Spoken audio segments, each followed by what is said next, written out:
Hey everyone, and welcome to the channel. Today we're going to be reviewing the S.H.Figuarts King Cold. And as you can see, this is a gigantic Figuarts box. They've really been doing non-traditional and non-standard boxes quite often lately.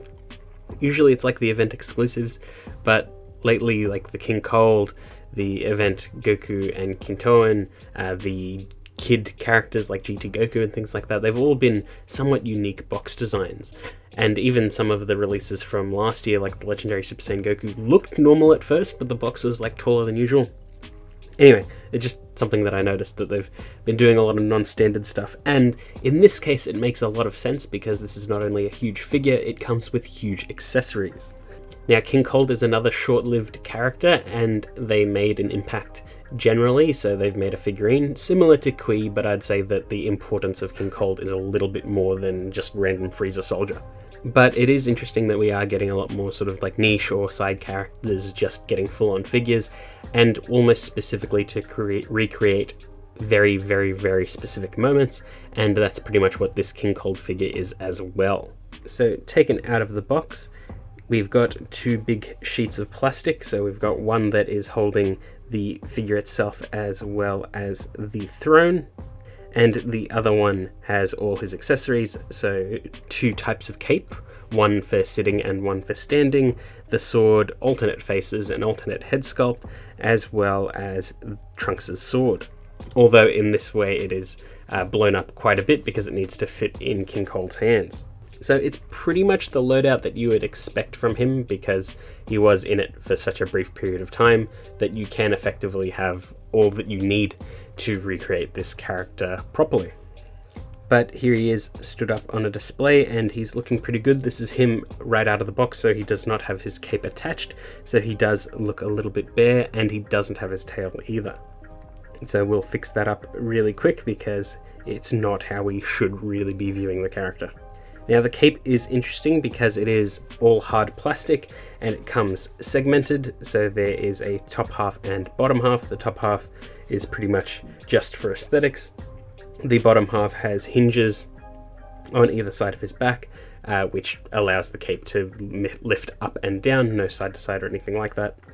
It is a little bit of a shame that it is completely hard plastic. Like, if they did cloth or something like that, it would probably be better, because this figure is quite heavy in general, and the cape could weigh it down depending on how you pose it. And in general, I do think they should have included a stand with a larger stand arm than normal, because this figure can't really stand up on its own unless it's a very vanilla pose.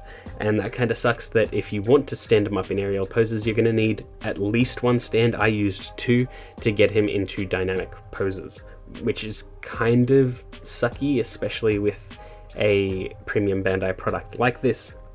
He does not come cheap. But the aesthetic of the figure is very good, especially with the tail and cape attached. This looks fantastic. I do like how huge he is. The bulky frame looks good on him, and the long tail also looks very, very good. I do like this design of the tail more so than some of the other Friezas we've gotten. The hinges in between the tail segments are still really annoying and really noticeable, but in general I like this design. And like I said, he is quite large, but you don't really know how large on camera. It's kind of hard to tell. So you'd like to see like a size comparison with some of the other figures, and that might be a little bit difficult, but like, I've got all the Friezas and stuff like that, so I did that for the full power final form Frieza, but it was kind of difficult to set them all up because the older Friezas especially are very, very hard to stand on their own. But I at least pulled out Mecha Frieza so you could see a rough size comparison, and you need Mecha Frieza for some of the poses I'm going to do later. And I should bring out second form because it's sort of the closest in terms of scale to King Cold, and you can also see just how different this figure is height and bulk wise. They did not reuse this mold at all. And then full power final form was the most recent version, so I can pull him out as well. And first form's pretty good aesthetic wise because they've got the Frieza Force armor on. And third form's pretty good because it's a very unique body type. And Golden Frieza's pretty easy to stand up. And I did figure out the balancing on final form. It's a bit awkward, but it works. And we might as well bring out Frieza's brother. So Cooler, he was previously one of the biggest Figuarts, but now he is dwarfed by both second form and King Cold. And if we're doing that, we might as well bring out Metal Cooler as well. And there we have the entire Frieza family. I did end up bringing out every single figure once again for this comparison, including the coolers.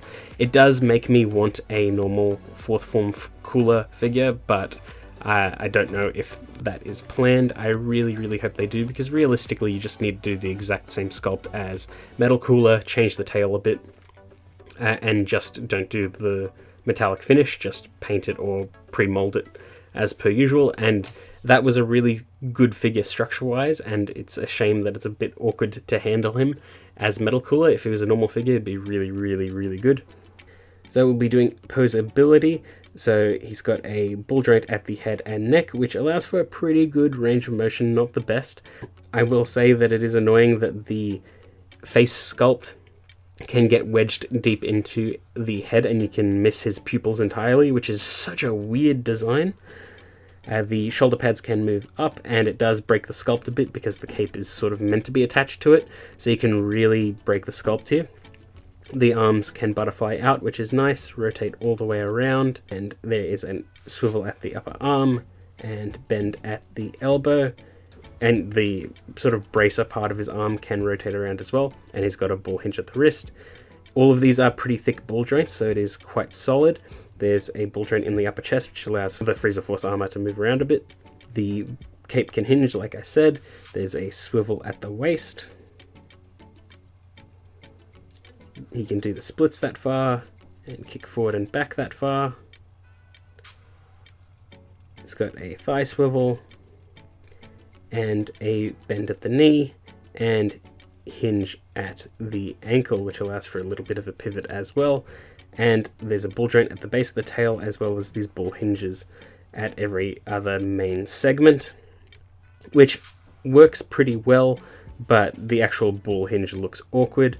And I will say the general shiny finish on his skin looks a little bit weird as well.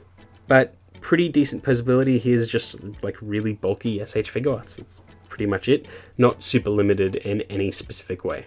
For faces, we get 4 faces for King Cold. So we've got the standard smirking face out of the box, which looks really nice.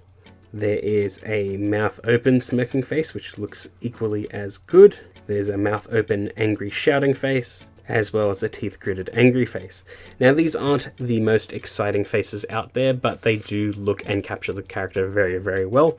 There is an alternate head sculpt for the teeth gritted and angry faces, very similar to what they've done with a lot of the other Dragon Ball S.H.Figuarts, like the 3rd form and 2nd form Frieza. The 1st form, just the weird little crest thing, it changes just ever so slightly. But the difference between both of the face sculpts, both of the crest sculpts, is very noticeable because the faces just won't fit in either one. And with those, you can get some pretty good poses out of him. I will say putting the folded arms accessory on was a freaking nightmare. So it is structured like a normal Figuarts folded arms, where you pop out off most of the arm and then slot this on instead, but you need to butterfly the arms out to a certain degree. While I was doing that, the joint was so solid that it took a lot of effort to pop out. When I popped it out, the whole figure went flying and tumbled, and unfortunately the cape scratched up against the tail and left a paint transfer on the tail and left a rather noticeable scar on the cape, which kind of sucks. The paint on the tail I was able to remove, but the scar on the cape remains. I'm undecided if I'm going to repaint that part of the cape, but I need to find a purple that will match it perfectly. But once you're done with that nightmare, then you need to line up the upper arm joints just right so that it doesn't slip off the hinge, and you got to make sure not to screw up the internals of the figure because they're held on by awkward ball joints, and you make sure that that doesn't fall off, because that totally didn't happen to me, and I wasn't fumbling with this figure for like 10 to 20 minutes just screaming and hating on it. But as a nice little bonus, you can use his tail to stand him up. But other than that, you can get him into some decent enough poses. His bulk and heft does massively limit him. You are able, thankfully, to cross his arms over in the right degree to hold the sword with both hands. This sword is very large, which is consistent with the character in the anime, because the Trunks' sword did change sizes when King Cold had it, which is kind of hilarious. And if you put the swords side by side, you can see the difference, and you can sort of recreate a few moments with Trunks, which is cool too. The sword is decently well detailed. It is a very simple sword as it was normally, but it does recreate the look quite well. And King Cold is decently expressive enough to make this all work quite well. But the key accessory of his is the throne, which does take a bit of work to get going, where you need to remove the cape and put in an alternate part, which is meant to sort of fit into the grooves of the throne. And it's done at an angle, so King Cold can only sit at an angle if you've got that cape part attached. So basically you can only recreate the pose that they have on the back of the box, and he has unique hands for this pose as well.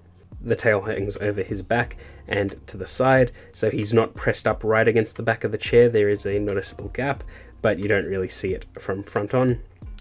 And overall, looks pretty cool. This will probably be the way that I display him in the end, but right now he is back in the box because I don't have the display room at the moment. But it is a nice option to have. In general, he's a pretty alright figure. He's definitely not my favorite by any means. He probably frustrated me more than I enjoyed him.